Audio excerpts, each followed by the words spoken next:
depending on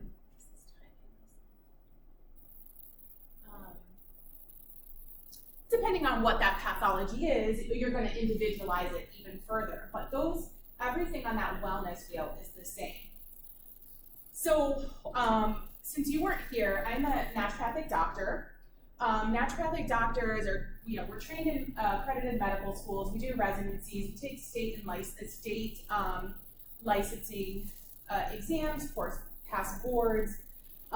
Basically, we're utilizing science-based interventions along with traditional healing methods. So a lot of diet, lifestyle, botanical medicine, but it's a functional medicine approach. There's NDs that treat certain things and specialize in certain things, but really, in most practices, naturopathic physicians are, treating a bunch of different diseases, pathologies, ages, and helping those people working with your other healthcare practitioners. There are certain states where NDs are licensed as primary care, but Ohio is not one of them, which for me, it doesn't really matter. Like, you keep your primary care doctor, and we, work with everything else. So one of the spokes on the wheel is toxins. And I think this is really important because there is not awareness of how these really impact our body. And the impact is huge because we are inundated with toxins all around us.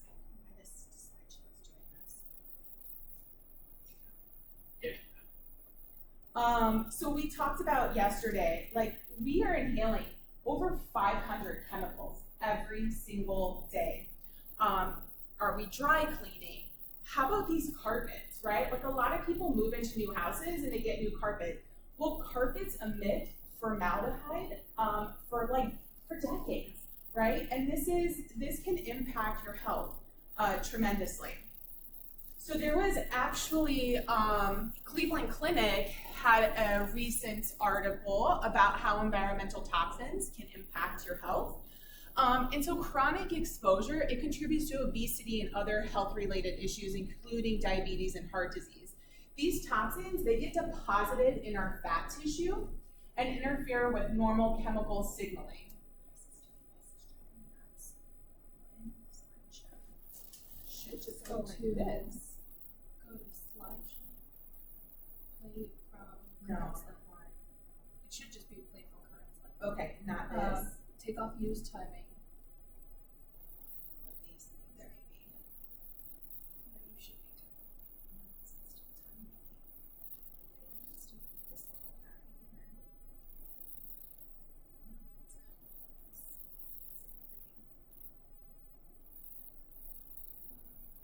Use slideshow. There we go. So they're getting stored in our fat tissue and interfering with chemical signaling, gene function, and expression.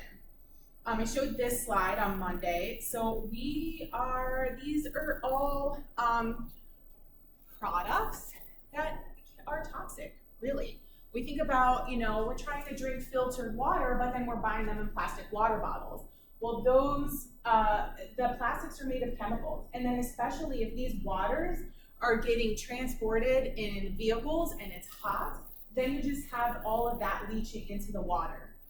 And now we're getting into summer, so sunscreens, our clothing, all of these have chemicals.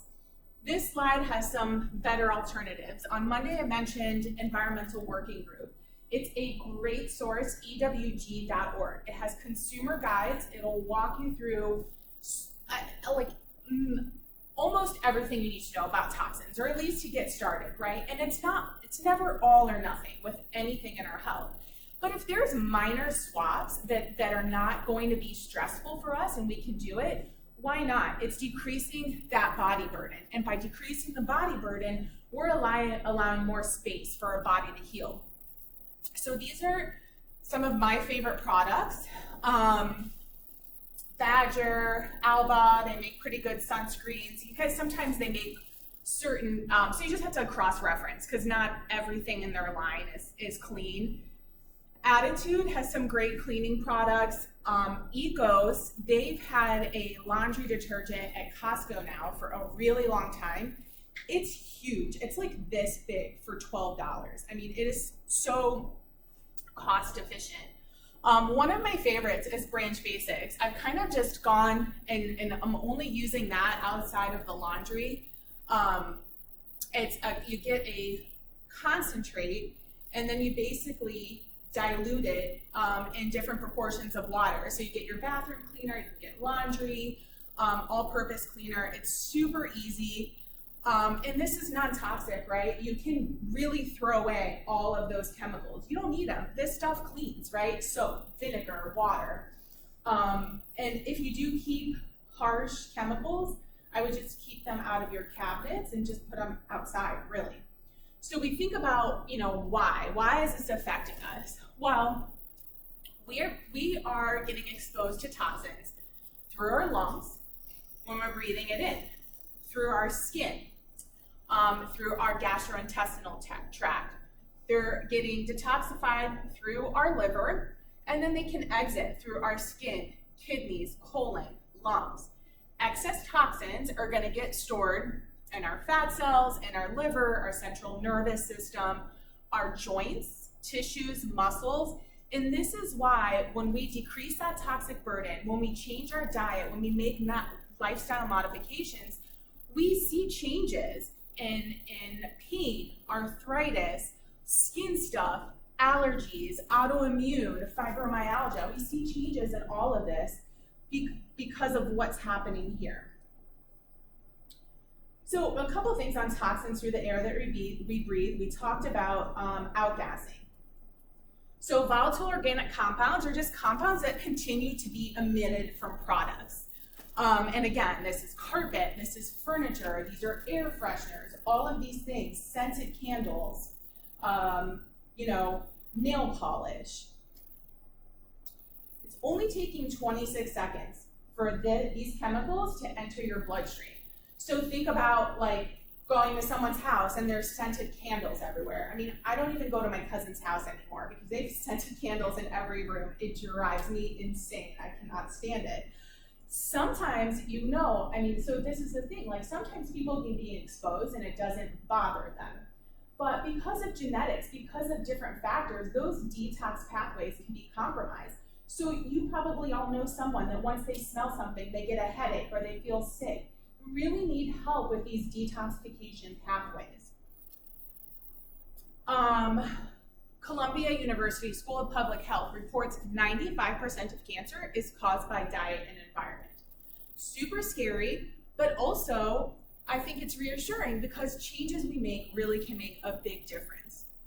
EPA biopsy studies show chemicals stored in the fat of human, 100% of people have dioxins, PCBs, dichlorobenzene, xylene, but basically what these are, they're out gases from carbonless copy paper, plastic, inks, paints, furnishings.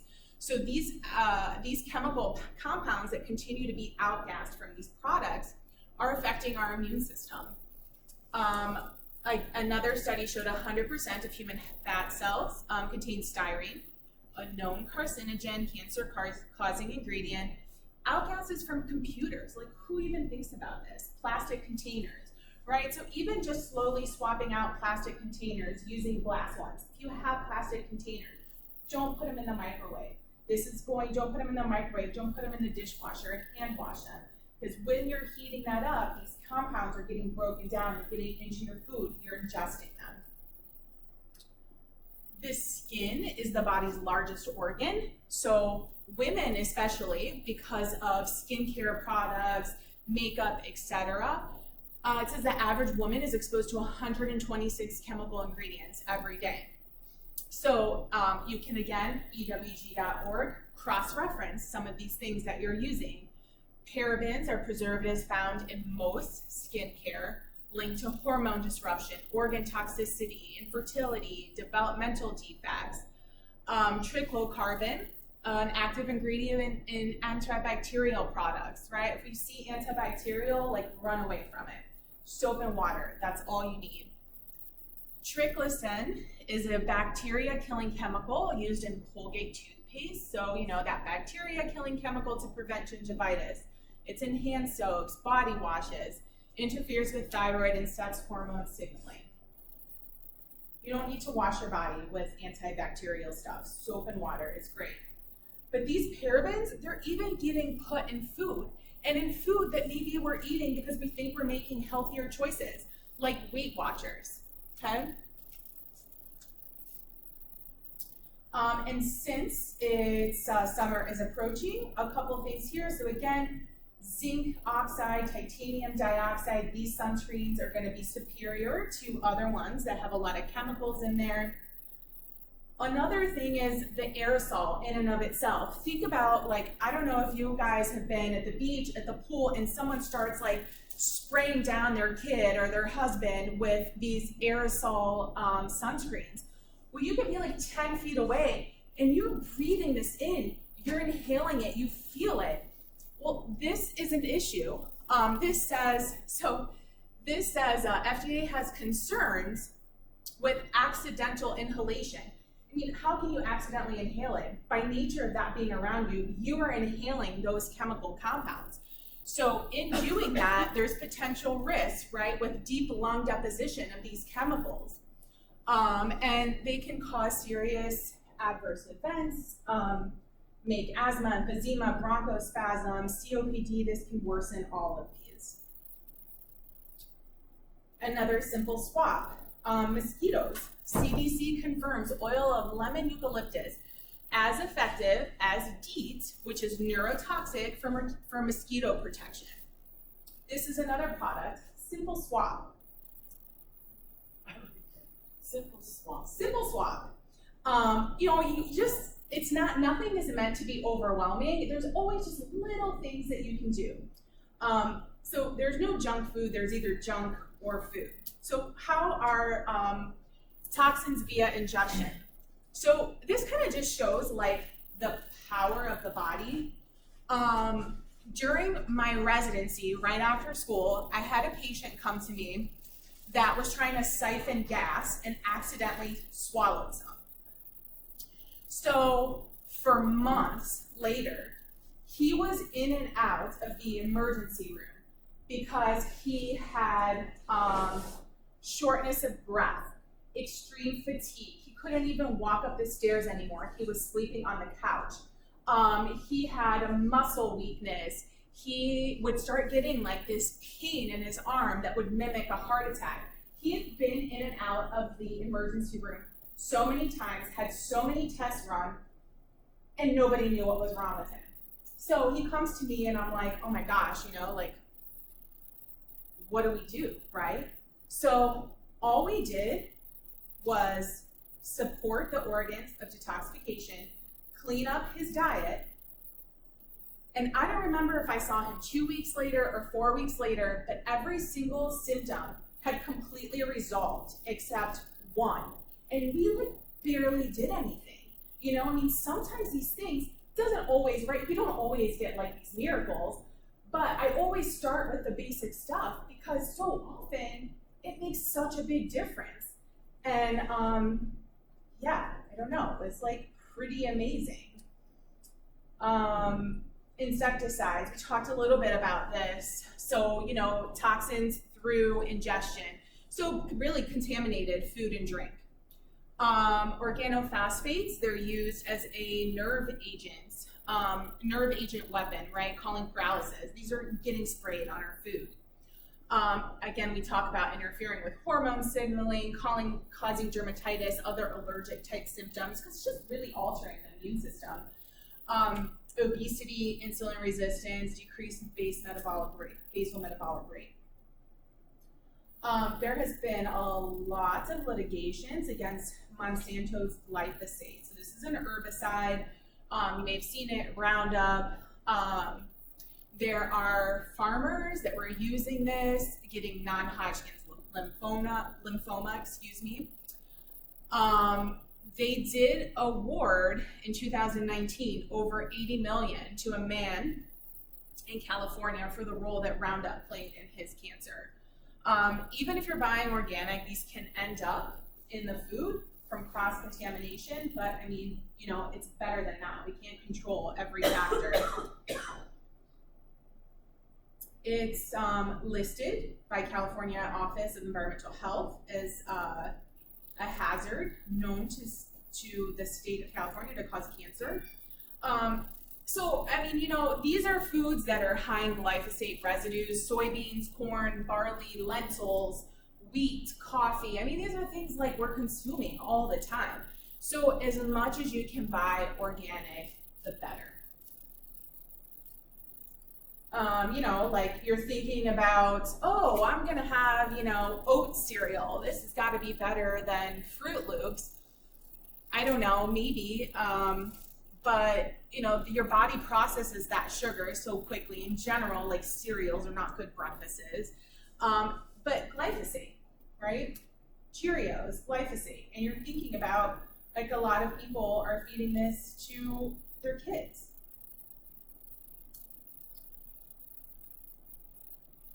We talked about this slide on Monday.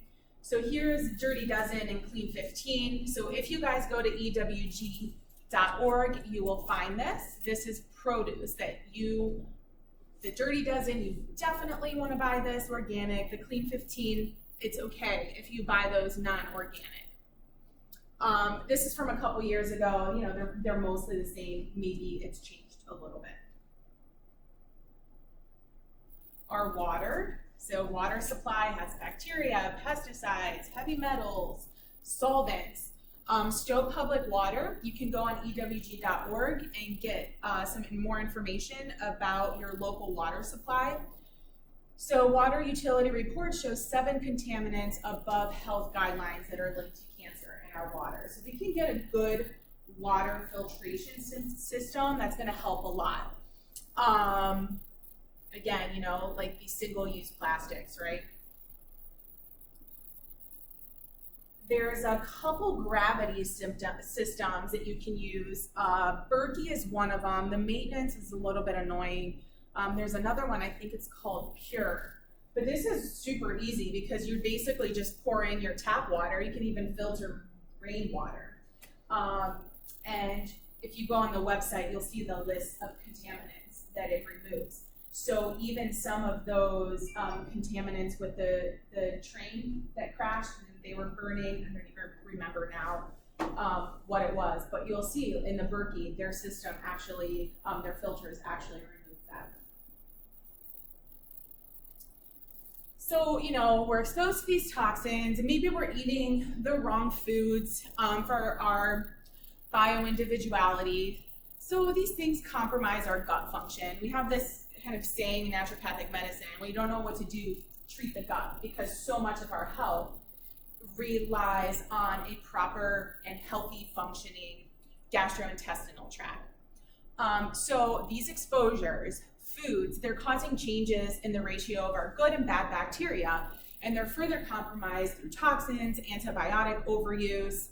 So basically, you have an overgrowth of bad bacteria, keeping the good compared to the good bacteria. And then you can have all kinds of issues with absorption, damage to the intestinal lining, leaky gut.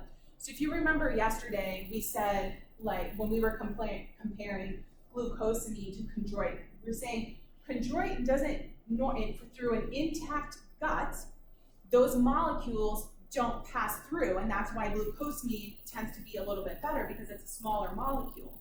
So what that means, if you have leaky gut, that intestinal lining is compromised. So now, all these proteins that shouldn't be getting through are, right? And the space in your intestinal lining is a lot bigger.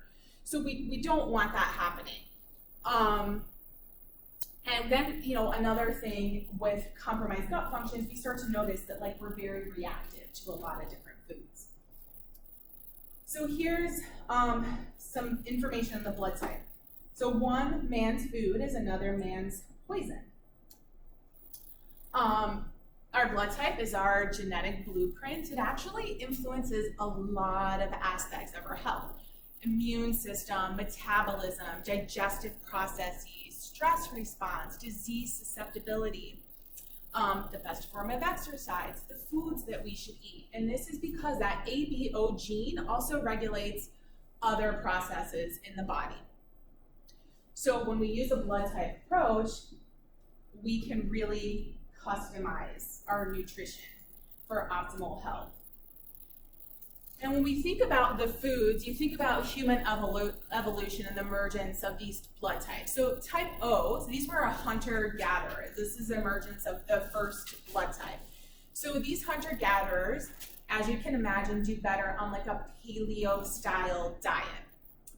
Type A's are a change from hunter-gatherer to more domesticated. So in this like more agricultural society, type A's generally do better with some more grains. Type B is the merging of these races, so it's a little bit of both, and we will talk about that. All right, so it's like the humans migrated, diets changed in the reaction to this environment, and now we have new food adaptations in the digestive tract and immune system. So why some foods are better for us than others really comes down to lectins. These are proteins found in foods. Some foods are higher in them than others, and they have agglutinating properties, which is basically they act like glue, attracting other molecules to them. So if it's incompatible with your blood type, these lectins settle in different parts of the body. They kind of have a magnetic effect, and they can interfere with signaling and target. And they're targeted for destruction. So basically your body's treating it like a foreign invader. This can lead to inflammatory response. Again, why dietary changes can lead to improved outcomes in pain, fatigue, metabolism, and you name it. Nightshades are a big one. A lot of people with pain, whether it's arthritic pain or otherwise, do really well when they omit nightshades from their diet. They're high in lectins. They can cause inflammation in joints that are actually indistinguishable from RA. So, it gets hard because there's like very specific ways to eliminate certain foods and adding them back in. So you can really figure out if they're causing any symptoms. Our nervous system is really sensitive to food lectins. So this is why in kids with hyperactivity, if we modify their diet, we can see improvement in focus. Also, a lot of times, like my patients that have depression or anxiety, they come back after that first visit where we're doing a lot of dietary stuff, and their mood has improved tremendously. And so it's probably for a multitude of different reasons, but food lectins could absolutely play a role in that. Hormone signaling. So lectins induce dramatic shifts in our bacterial flora and interfere with hormone secretion. They're transported through the gut wall and enter circulation, and this is where they can disrupt hormone balance, metabolism, and health. So much of our health is linked to our gut bacteria. Digestion, metabolism, immune system, hormones, brain health. Much of our immune system is found in our gut. 90% of our feel-good hormone serotonin is in our gut. So if we're eating for our blood type, we're eating foods that encourage growth of bacteria that's best suited for us. So the health impact we kind of touched upon, it's compromising different functions in the body, causing inflammation, interfering with digestion. These are some symptoms associated with high lectin diets. We've talked about pain, fibromyalgia, autoimmune stuff, digestive stuff, skin stuff. All right, so for blood type O's, gluten and corn inhibit insulin metabolism, interfering with efficient use of calories for energy. Gluten can be a big issue for blood type O's.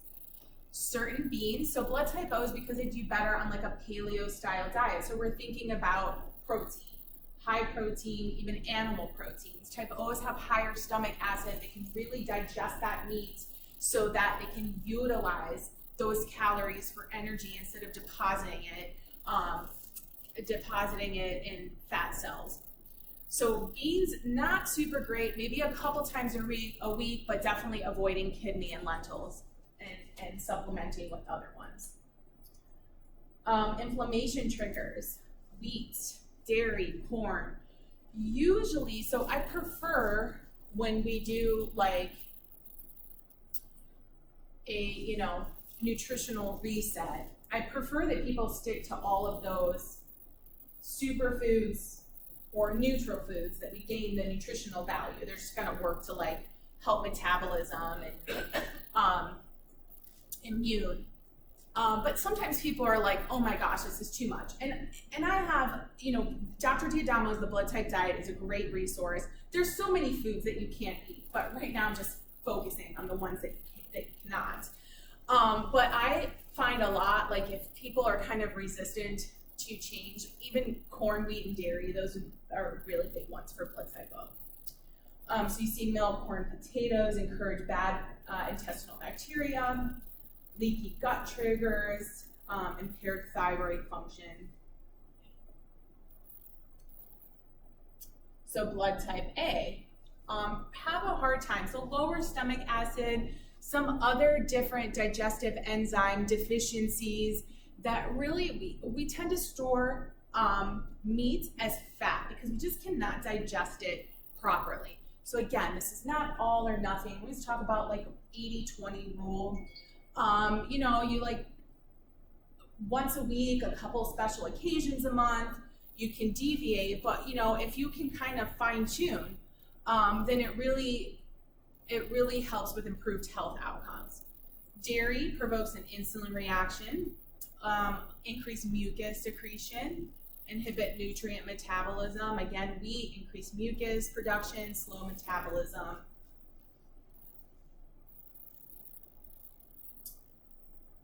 Blood type A's tend to have higher blood viscosity, so donating blood is really good for that. Waking up in the morning, having lemon water really helps with blood viscosity. These foods are an avoid in the blood type diet because of also that effect on the blood viscosity. Bacterial overgrowth, so white and sweet potatoes, black pepper, some beans, oranges. Oranges, cantaloupes, these also harbor a lot of mold. So for, sensitive digestive tracts or immune system, this can really disrupt that bacterial balance as well. So blood type B, corn, buckwheat, lentils, peanuts, wheat, chicken, they affect insulin metabolism. So the chicken thing is really hard in this part of the world because we eat it so often. So I always hate when I have to tell a blood type B person, give chicken, give it a trial, right, to avoid it. And it's pretty amazing. The good thing is turkey's good and other meats are good. So there's other things that you can substitute it. And we always talk about, I have this little cheat sheet that's all based on Dr. D'Adamo's stuff, who I studied with in school. But it's all the stuff you can't eat, right? And then we talk about what's breakfast, what's lunch, what's dinner, what's snacks. So I kind of don't like that we're focusing on the no because there's a plethora of things that you can eat. But the chicken is big. A lot of times do 2 week avoid chicken among some of the other big triggers. And then people introduce it. They're like, oh my gosh, I can't believe it. All of a sudden, my digestive function slowed down. I started getting constipated again. Pain. It's crazy. So here's some other problematic foods. Imbalanced bacteria, peanuts. So peanuts is a superfood for type A, not great for blood type B or blood type O. And then here's some info on AB, which this is a little bit more rare. I'll just leave it up there. Won't go over it. And again, 80-20 rule, right? You don't ever have, nothing has to be perfect. It's just whatever steps you can make that are feasible for you on your life's journey at this time for improved health outcomes. Nothing has to be perfect. We just always figure out like what is the thing that makes sense for you right now. All we need to do is take steps in the right direction. And often that is also motivating for people to kind of continue and keep exploring like what are the right things for me. So never like any change has to be reasonable for you in order to incorporate it into your lifestyle, right? Like nothing should feel so restrictive that you're gonna do it and then give up. We talked about this yesterday, some of those exercises. So with blood type A being more of like a type A personality and making sure you're incorporating those calming exercises are really important. I mean, I throw Pilates in here 100% because with all that deep breathing that you're doing during Pilates, it really helps calm the nervous system while you're increasing your muscle strength, your core strength. Blood type O has to be more intense, right? This is the way blood type O's get rid of our stress, get rid of stress hormones. And blood type B is a little bit of a balance. So moderate physical exercises, but also that mental component, right? And like it's so much more than weights. It's so much more than pain. It's so much more than fill in the blank, right? Because it's just looking at that wellness wheel, looking at all those components to health, and just trying to make changes where it's, more relevant. Certainly certain spokes are more relevant at certain times of your life. For that guy that siphoned gas, that toxin spoke was super important to focus on. But it doesn't mean those other ones, aren't also impacting our health. And I think that's what I have for you. Thank you. You're welcome. Thank you. Very interesting. Do you have any questions? No, but all those foods I like. I know, but see, this is why this is like, I make can't. I make beans. I love milk. You're type O? No, I'm A. Oh, no, well, wait a minute, lentils I'm are great A. for you. I'm A. Lentils are great for you. That's a superfood. Yes. What? Superfood.